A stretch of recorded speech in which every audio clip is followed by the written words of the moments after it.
tidak bisa dilepaskan dari kehidupan kita. Betul ya? Dari kita bangun pagi, itu banyak pilihan yang harus kita pilih.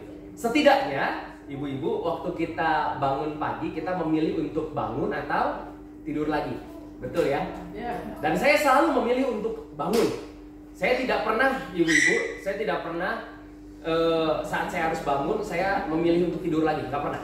Karena saya selalu bangun untuk mencari bantal saya jatuh di mana, gitu ya. Lalu kemudian setelah saya cari, baru saya tidur lagi. Enggak ya? Tapi banyak pilihan sekali.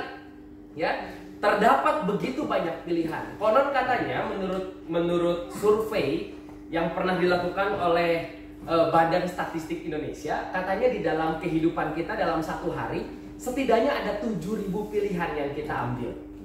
Ya, mau bangun atau tidak, setelah bangun mau ngapain dulu, baca Alkitab dulu atau mau buka WA dulu, betul? Ya, bangunin suami dulu atau bangunin anak dulu, ya, ke WC dulu atau minum dulu, banyak sekali pilihan. Betul ya ibu-ibu ya? Bahkan dalam 5 menit setelah kita bangun pun kita sudah membuat banyak sekali pilihan. Dan percayalah bahwa pilihan, apa yang kita pilih di dalam kehidupan, itu bukan hanya sesuatu yang sepertinya tampak sederhana, ya. Karena saya akan memulai dari sebuah kutipan dari John C. Maxwell, seorang bapak leadership, berkatakan life is a matter of choices and every choice you make makes you, katanya.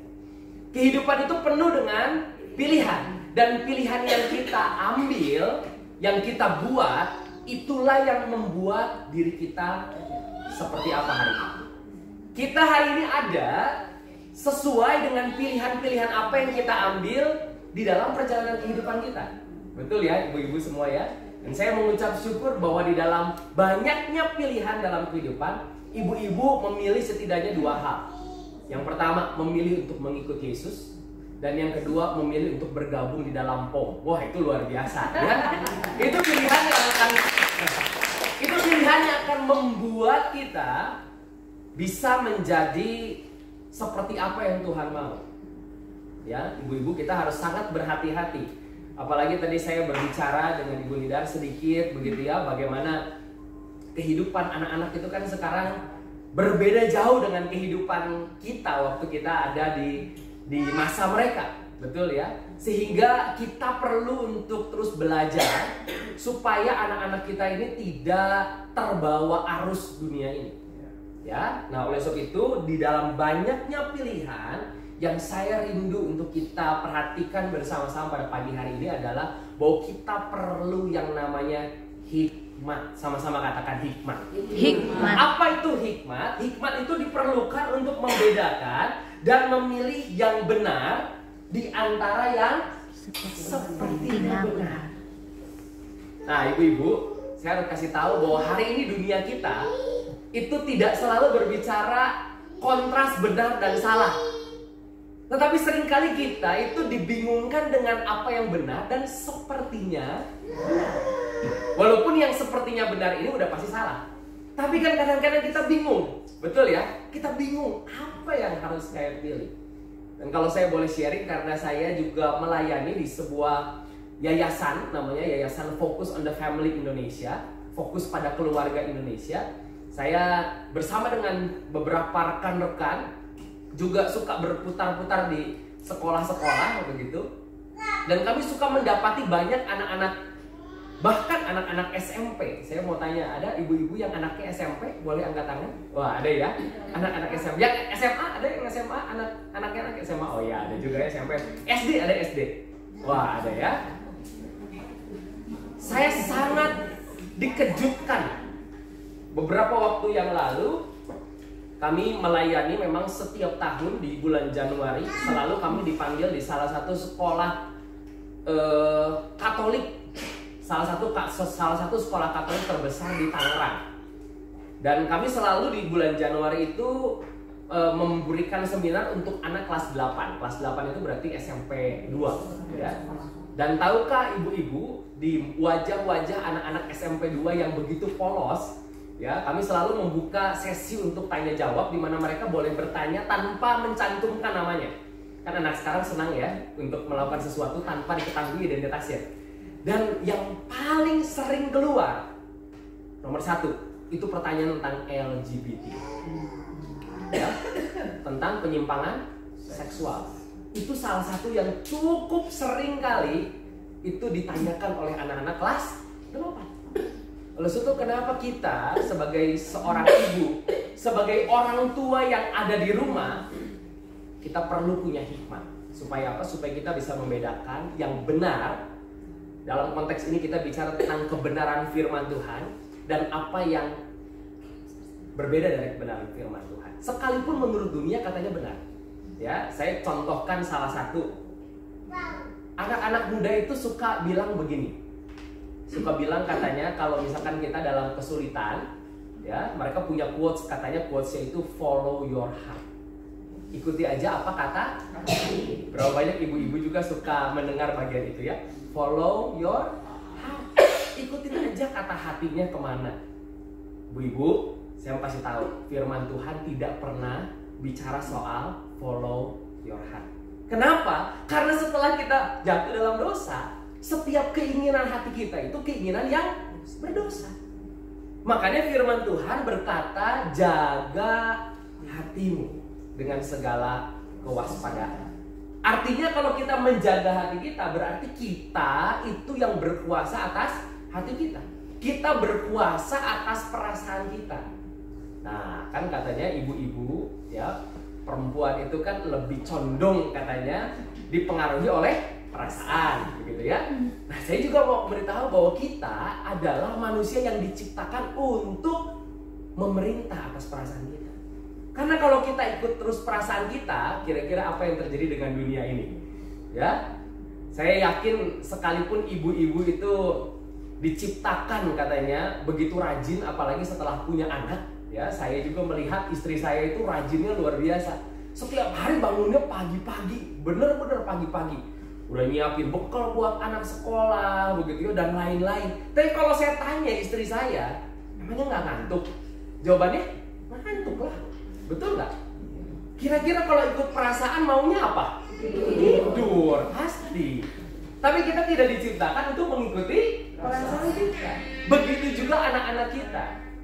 Ya, kalau saya sedikit cerita, ibu-ibu, bahwa di dalam otak kita, terutama di dalam perkembangan anak, itu ada dua bagian otak yang berkembang. Yang pertama itu ada di depan, namanya bagian otak prefrontal cortex namanya ya. Wih, keren amat ya, saya sengaja bilang supaya kelihatan keren aja Bapak Ibu ya. Tapi ini adalah bagian otak yang menolong manusia itu bisa berpikir secara logis. Yaitu ada di depan. Lalu ada di tengah namanya sistem limbik. Sistem limbik itu berbicara soal perasaan, mengatur perasaan. Sampai umur 25 tahun, sampai umur 25 tahun itu masa di mana otak kita yang di depan ini yang berpikir logis itu baru bisa jadi otak yang dewasa. Jadi Bapak Ibu, sampai umur 25 ya, anak kita itu akan selalu dikuasai oleh yang namanya perasaan. Semua diikuti sesuai dengan perasaannya. Ya, oleh sebab itu mengapa orang tua harus selalu hadir. Untuk apa? Untuk menolong mereka. Dengan hikmat yang kita peroleh, nanti kita akan bicara bagaimana memperoleh hikmat. Tetapi itu akan membantu anak-anak kita supaya mereka tidak menentukan pilihan-pilihan dalam hidup mereka sesuai dengan perasaan mereka. Ya, oleh sebab itu kita perlu punya hikmat supaya kita tahu apa yang benar di antara apa yang salah. Ya, nah masalahnya adalah ibu-ibu, saya mau bilang tadi kesaksiannya udah sangat luar biasa, begitu ya. Seringkali iblis itu mengintimidasi kita. Dan saya mau bilang ibu-ibu bahwa iblis seringkali memberikan alasan untuk kita itu tidak mengikut Tuhan dengan alasan-alasan yang masuk akal. Ya, karena kalau alasannya nggak masuk akal kita pun nggak mau pilih, betul nggak? Tapi seringkali iblis itu menyodorkan kepada kita alasan-alasan yang masuk akal dan masuk perasaan. Dirasa-rasa kayaknya bener deh, begitu ya. Nah, oleh sebab itu kita perlu punya hikmat. Nah, berbicara tentang memilih, Yakobus pasal yang ketiga ayat 17 ini menjadi ayat utama kita. Yakobus 3 ayat 17 dikatakan, tetapi hikmat yang dari atas adalah pertama-tama murni, selanjutnya pendamai, peramah, penurut, penuh belas kasihan dan buah-buah yang baik, tidak memihak, dan tidak munafik. Ya, nah ini yang kita akan bicara. Orang yang punya hikmat, hikmat yang mana? Hikmat yang murni, yang dari mana? Dari atas. Itu akan membawa kita memiliki buah-buah yang kelihatan. Ya, orang yang bijaksana akan mampu memilih sesuai dengan standar-standar yang tadi kita miliki. Ya, saya kemarin dikasih sedikit dalam kurung sama Ibu Nidar begitu ya. Bagaimana kita juga memilih dengan hikmat, apalagi bulan Februari tahun 2024 itu bulan yang sangat spesial karena di tanggal 14 bukan hanya ada Valentine tapi ada pemilihan umum ya. Saya harus bilang dari awal dulu nih ibu-ibu ya. Saya ini termasuk di dalam kategori swing voter. Wah, gitu ya, atau pemilih yang masih menimbang. Jadi tenang saja, apapun yang saya bicarakan, nomor berapapun yang sepertinya tangan saya itu belum menjadi pilihan ibu-ibu ya. Jadi nanti kita akan sedikit belajar bagaimana untuk memilih ya. Nah, ibu-ibu, di dalam Yakobus pasal yang kelima, Yakobus pasal yang ketiga ayat 17 berbicara tentang hikmat yang murni yang dari atas, itu akan mengeluarkan yang saya sebut sebagai 5 golden characters atau 5 karakter emas yang harus kita lihat bersama-sama. Ya, hikmat yang kita peroleh dari Tuhan itu akan membawa kita memiliki 5 karakter utama ini. Yang pertama, karakternya adalah pendamai. Jadi Bapak Ibu nanti kalau pilih capres cawapres nomor 1 pilih yang pendamai. Di dalam tata bahasa, kalau kita Bapak Ibu tahu ya bahwa di dalam Perjanjian Lama Alkitab kita secara asli itu ditulis dalam bahasa Ibrani, tetapi di dalam Perjanjian Baru itu ditulis oleh bahasa Yunani. Dan dalam bahasa Yunani urut-urutan itu menjadi sesuatu yang sangat penting. Ya, makanya kita mulai dari yang pertama itu yang paling penting yaitu pendamai. Ya, kalau kita punya hikmat dari Tuhan, maka kita akan dimampukan menjadi orang-orang yang membawa damai. Dimanapun kita berada, kita akan menjadi juru damai. Sesuai firman Tuhan berkata, kalau hal itu tergantung padamu, katanya, hiduplah di dalam perdamaian dengan semua orang. Nah, masalahnya adalah tidak semua orang mau hidup dalam damai. Betul nggak? Betul ya? Sulit sekali. Oleh sebab itu, hanya orang-orang berhikmat tahu bagaimana caranya hidup dalam damai. Ya, ketika kita ada di dalam komunitas apapun, ya, coba ibu-ibu boleh lihat kanan kirinya semua. Ya, apakah semuanya kakinya masih napak di tanah? Masih ya? Berarti manusia semua ya? Nggak ada yang setengah dewa, nggak ada ya? Nggak ada yang titisan Tuhan, nggak ada ya? Saya mau bilang begini ibu-ibu, manusia itu penuh dengan kelemahan, penuh dengan kekurangan. Makanya kalau misalkan di dalam satu komunitas ada gesekan, itu namanya normal. Sama-sama katakan normal. Normal. Ya, jangan dihindari juga, tapi jangan sengaja dibuat-buat. Ya, itu hal yang normal. Kenapa? Karena semuanya terbatas. Ya, sekalipun perbedaan itu nggak selalu salah. Ya, beda itu nggak selalu salah. Jadi beda pilihan juga jangan jadi salah Bapak Ibu ya. Jadi berbeda itu nggak selalu salah, tapi orang yang berhikmat akan selalu bisa menjadi pendamai di tengah-tengah komunitas. Ya, saya mau bahas sedikit di tengah keluarga. Ya, di sini berapa banyak yang ibu-ibunya itu hampir 24 jam bersama dengan anak-anaknya? Boleh angkat tangan. Ya, atau sebagai rumah tangga, atau kalau saya boleh bilang begini, berapa banyak ibu-ibu punya porsi ketemu dengan anak lebih banyak daripada bapaknya? Mamanya lah. Tentu saja. Tentu saja. Saya mau bilang begini, seringkali yang terjadi di rumah, sesuai survei yang tahun 2023 dikeluarkan, Indonesia itu di urutan kelima sebagai negara tanpa kehadiran ayah terbesar di dunia. Nomor 5, fatherless country in the world katanya. Ya, bukan hanya karena bapaknya nggak ada, Bapaknya ada, tapi bapaknya tidak berfungsi. Ya. Nah, saya mau bicara soal ini sedikit saja.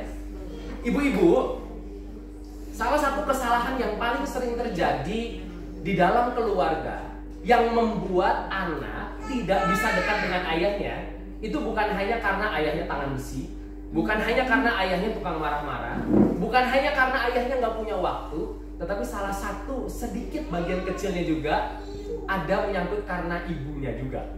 Apa itu?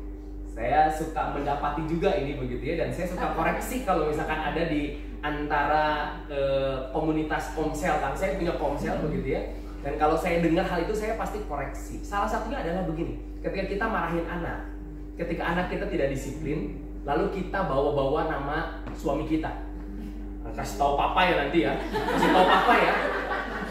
Ada yang suka begitu, jangan ngaku begitu ya. Tapi seringkali kita membuat anak kita punya persepsi bahwa ayahnya itu galak. Ayahnya itu seperti polisi di tengah-tengah keluarga. Sementara ibunya ini sebagai kayak tukang parkirnya aja. Yuk, masuk, kasih tahu papa ya. Nah, itu adalah salah satu bagian kecil yang seharusnya ibu-ibu yang punya hikmat, yang selalu bisa menjadi pendamai, itu tidak boleh melakukan hal itu. Ya, baik bapak, baik ibu, dua-duanya orang tua itu adalah satu tim, di mana dua-duanya harus membagi kasih, tetapi dua-duanya juga harus membagi didikan di dalam disiplin. Jadi jangan sampai kasih itu melekat pada ibu, didikan itu melekat pada ayahnya. Kasihan ibu-ibu, udah ayahnya masih sedikit bisa punya waktu ketemu sama anak. Begitu nyampe di rumah, bapak ibunya bilang begini, tuh ayah, tadi anaknya begini. Wah, terus ayahnya langsung pulang udah capek, marah-marah. Ya, sehingga anak nggak bisa dekat sama ayahnya.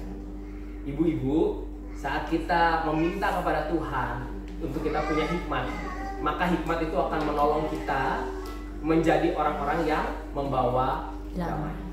Ya, jadi dalam keluarga, di dalam rumah selalu menjadi pendamai. Masalahnya, mau gimana berdamai? Suami saya itu, waduh, kalau ketemu selalu pengennya bikin masalah.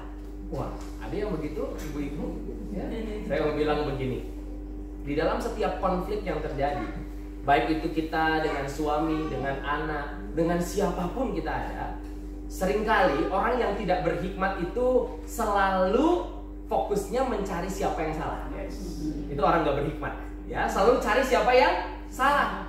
Ya, pokoknya selalu siapa yang salah, nggak mungkin diri sendiri. Yang salah pasti selalu orang lain. Saya mau bilang setiap konflik yang terjadi, dua pihak pasti salah.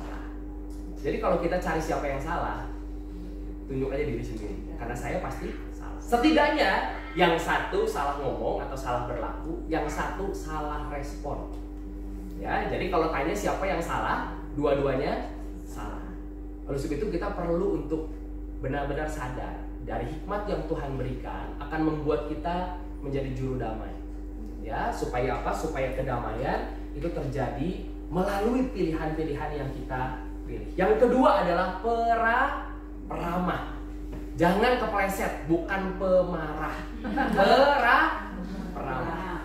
Ya, orang yang peramah itu memberikan sukacitanya itu berdampak buat orang lain. Betul ya, ibu-ibu ya? Dua emosi yang paling sering, paling mudah untuk menularkan. Satu, emosi senang. Dua, emosi sedih. Emosi jiwa. Emosi sedih. Betul, Bu. Emosi jiwa itu pemarah, Bu.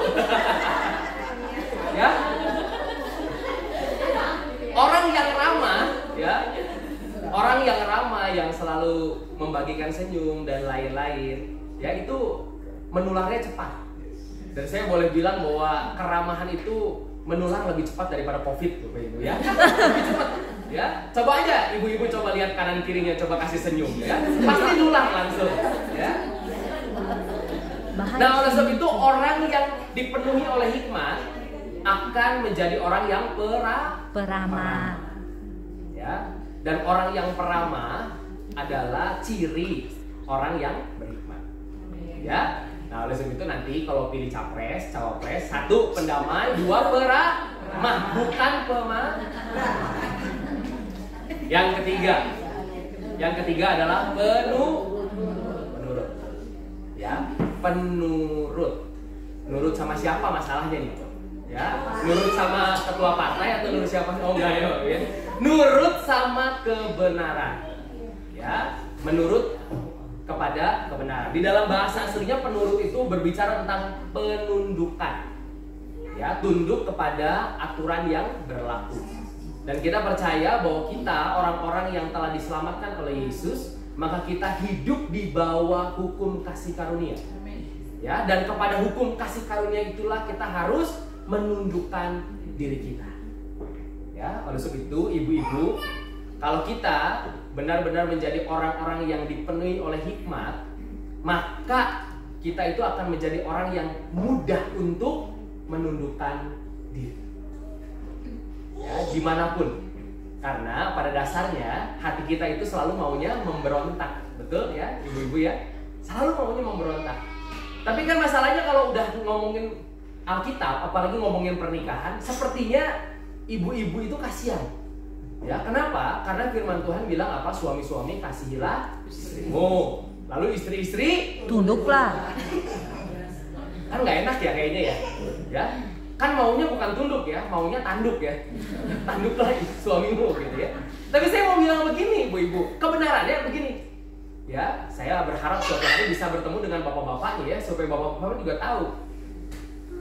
Dua hal itu bukan dua hal yang harus dilakukan hanya untuk satu orang. Maksudnya begini, kalau kita bicara soal tunduk, sepertinya cuma istri yang harus tunduk sama suami. Ya, bicara soal kasih, memangnya yang harus mengasihi cuma suaminya aja, istrinya nggak usah mengasihi gitu? Enggak kan?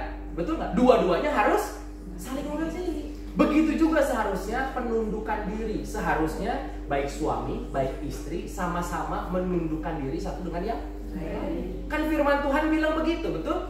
Bukankah kita harus mendahulukan kepentingan orang lain di atas kepentingan diri sendiri? Makanya suami dan istri pun bukan berarti cuma istrinya yang harus tunduk, terus di bawah, terus diinjak-injak, terus enggak. Baik suami dan istri harus sama-sama menundukkan diri sesuai dengan porsi masing-masing. Ya, Bu-ibu, saya ini sangat lemah di bagian manajemen keuangan. Oh, saya itu kalau dikasih uang cash, makanya saya itu nggak pernah pegang uang, Bapak Ibu ya. Kenapa? Karena istri saya tahu kalau saya dikasih uang, berapapun uangnya pasti habis. Dan kalau udah ditanya di rumah, ya setiap malam, biasanya sehari atau 2 hari sekali, istri saya suka interogasi. Ya, uang yang kemarin dipakai apa? Wah, percayalah ibu, lupa semuanya. Dipakai buat apa saya lupa, jajan kemana saya juga lupa, begitu ya. Sehingga sekarang bentuknya udah elektronik semua. Ya, supaya apa? Supaya bisa dicatat, begitu ya. Nah, karena saya tahu saya lemah di bagian itu, saya perlu menundukkan diri saya di bawah istri saya. Supaya dia yang mengatur. Nah, itu namanya pernikahan. Saling mengasihi, saling tunduk. Di bagian-bagian yang saya lemah, saya harus tunduk pada pasangan saya. Di masa-masa, di bagian-bagian yang saya lebih, maka saya memimpin di dalam pernikahan itu. Ya, oleh sebab itu, ibu-ibu, ketundukan itu menjadi, atau nurut itu menjadi bagian di dalam hikmat yang Tuhan pilih buat kita. Karena ketika kita nurut atau kita tunduk kepada kebenaran firman, maka percayalah bahwa pilihan kita akan menjadi pilihan-pilihan yang tepat. Ya. Lalu yang selanjutnya adalah belas kasihan dan berbuah. Belas kasihan itu bicara soal hati. Tapi masalahnya di hati aja nggak bisa melakukan sesuatu. Ya, orang itu cuma baik hatinya tapi nggak baik tangannya, maka kebaikannya tidak menjadi buah. Makanya belas kasihan itu harus ada buahnya. Firman Tuhan bicara soal itu. Ya. Belas kasihan dan berbuah. Ya, jadi jangan cuma hatinya baik tapi tangannya nggak melakukan apa-apa. Tetapi hati yang baik harus dilakukan melalui perbuatan. Dan yang terakhir adalah tidak memihak dan tidak munafik. Ini bicara soal ketulusan. Ya, ketika kita melakukan sesuatu, ketika kita baik sama orang lain, kira-kira ada agenda lain nggak di dalam hati kita? Ya, karena kalau ada agenda lain, maka apapun yang kita lakukan itu namanya pencitraan. Betul ya ibu-ibu ya? Ya. Atau ini bagian ini saya suka bicara soal berintegritas. Dunia kita bicara integritas itu cuma bicara soal apa yang dikatakan sama dengan apa yang dilakukan. Di dalam firman Tuhan nggak bicara cuma itu. Di dalam firman Tuhan orang yang berintegritas adalah orang yang diomongin, dilakukan sesuai dengan apa yang di hati. Ya. Nah, oleh sebab itu tidak munafik dan tidak memihak itu bicara soal bukan apa yang tampak di luar aja, tapi apa yang ada di hati. Ya, apalagi di masa-masa kampanye. Ya, ini saya sedikit bicara soal kampanye. Ya, orang itu yang penting dapat suara, betul nggak? Ya, udah nggak lagi bicara soal baik atau enggak nantinya. Yang penting dapat suara. Saya masih ingat sekali salah satu kampanye, saya nggak bahas Indonesia ya, nanti takut jadi kemana-mana begitu ya. Salah satu kampanye yang sangat terkenal beberapa tahun yang lalu yaitu kampanye pemilihan Presiden Amerika. Ketika Donald Trump itu terpilih, lawannya itu Hillary Clinton. Ya, dan Hillary Clinton pada saat itu sangat kebingungan untuk mencari suaranya lagi kemana.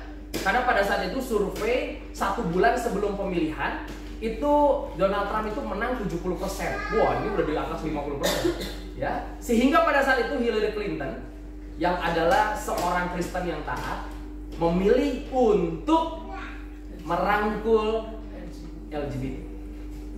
Ya. Itu namanya munafik. Ya, hanya ada agenda pribadi saja. Ya, maksud itu kita sebagai orang-orang Kristen pun sama, harus memiliki hati yang tulus. Ya, harus tidak munafik dan tidak memihak. Nah, ibu-ibu, oleh sebab itu kelima bagian ini adalah 5 buah, kalau saya boleh bilang 5 hasil dari orang-orang yang akan dipimpin oleh hikmat dari Tuhan. Ya, sehingga kita akan bisa memilih dengan baik di dalam kehidupan ini. Ya, dengan punya hati yang selalu mau berdamai, yang selalu ramah, yang selalu tunduk kepada kebenaran, selalu punya belas kasihan dan melakukannya, dan terakhir tidak memihak dan tidak munafik, maka kita akan dapat memilih pilihan-pilihan dengan baik. Ya. Nah, masalahnya adalah ada 2 hal yang saya terakhir mau bicarakan bagaimana caranya mendapatkan hikmat ini. Yang pertama, Amsal 9 ayat 10 dikatakan permulaan hikmat adalah takut akan Tuhan. Ya. Hikmat tidak akan bisa diberikan atau kita miliki tanpa kita takut kepada Tuhan sang pemberi hikmat. Kalau kita tidak mengikuti apa yang Tuhan mau, maka jangan harap kita memiliki hikmat yang dari Tuhan. Dan hikmat manusia itu hikmat yang sangat terbatas. Pengalaman kita terbatas, betul? Pemikiran kita, daya nalar kita terbatas. Sedangkan hikmat dari Tuhan adalah hikmat yang tidak terbatas. Ya, oleh sebab itu kita perlu untuk takut akan Tuhan. Ya, kita perlu untuk menundukkan hidup kita kepada Tuhan. Karena dengan cara itu maka kita akan diberikan hikmat dari Tuhan. Dan yang terakhir, yang kedua, Amsal 6 ayat yang ke-6 dikatakan, hai pemalas, pergilah kepada semut, perhatikan lakunya dan jadilah bijak. Orang yang penuh dengan kebijaksanaan atau penuh dengan hikmat adalah bukan hanya orang yang setiap hari datang kepada Tuhan dan memerlukan Tuhan. Bukan hanya itu, tetapi orang-orang yang membuka hatinya lebar-lebar supaya di dalam perjalanan hari ini kita membiarkan Tuhan mengajar kita lewat kejadian apapun. Ya, kalau kita menutup hati kita, maka kita tidak akan dapat lagi melihat bagaimana Tuhan sedang bekerja melewat siapa? Lewat orang lain, lewat kejadian-kejadian yang terjadi. Ya, kalau kita tutup hati kita akan membuat semuanya itu seakan-akan jadi salah. Ketika orang ngomong, jadi salah, tersinggung, betul? Ketika kita disalib di jalan, begitu ya, yang adanya jadi apa? Jadi marah. Tetapi saat kita membuka hati kita lebar-lebar, belajar bahkan kepada hal-hal terkecil, maka kita akan menjadi orang-orang yang semakin bijaksana. Ya, saya termasuk orang yang cukup emosian. Tapi masalahnya emosinya itu seringkali muncul hanya saat berkendara. Nah, ya, saya kalau di rumah cukup bisa diakui lah oleh istri saya termasuk salah satu yang paling sabar. Tapi kesabaran saya itu setipis kertas ibu-ibu ya, kalau sedang berkendara. Tapi saya selalu mengizinkan siapapun berbicara. Salah satunya adalah ketika saya ditegur oleh anak saya sendiri. Anak saya yang nomor 1 berumur 6 tahun, dia selalu ikut kemanapun saya pergi. Ya, jadi biasanya kalau pelayanan pun dia suka ikut, tapi karena ini jam sekolah, pasti saya tidak akan izinkan dia ikut begitu ya. Dan sering kali dalam perjalanan saya ini suka ngebut ibu-ibu ya. Saya tuh suka punya daya kompetitif saya tuh tinggi ibu-ibu ya. Gampangnya begitu.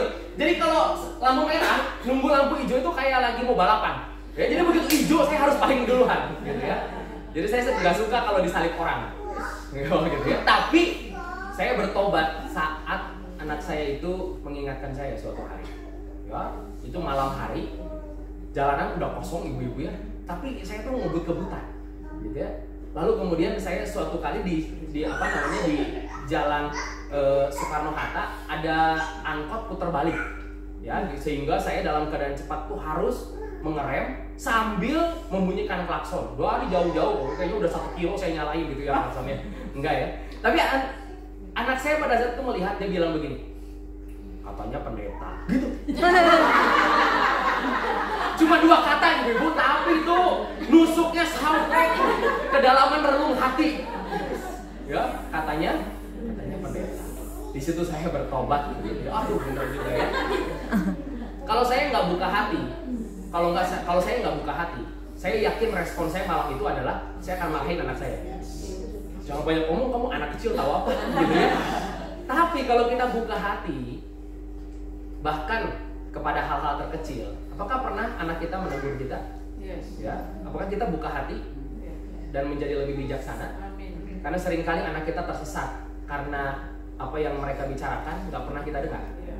Ya, seringkali setelah terjadi sesuatu yang buruk baru kita menyalahkan mereka. Padahal anak kecil itu terbiasa untuk memberikan sinyal-sinyal yang seharusnya kita tangkap. Begitu ya. Nah, oleh sebab itu kita perlu untuk membuka hati kita. Ya, supaya sepanjang hari di dalam hal terkecil apapun kita membiarkan Tuhan berbicara buat kita. Supaya apa? Supaya semakin bijak. Amin. Ya, oleh sebab itu ibu-ibu, mari bersama-sama ketika hidup memberikan banyak pilihan, mari memilih berdasarkan hikmat dari Tuhan. Dan hikmat dari Tuhan akan memimpin kita selalu menjadi orang yang pendamai, peramah, penurut, penuh belas kasihan dan melakukan belas kasihan itu dan tidak memihak dan tidak munafik. Supaya pilihan-pilihan kita benar dan berkenan di hadapan Tuhan. Amin. Mari kita bersama-sama berdoa.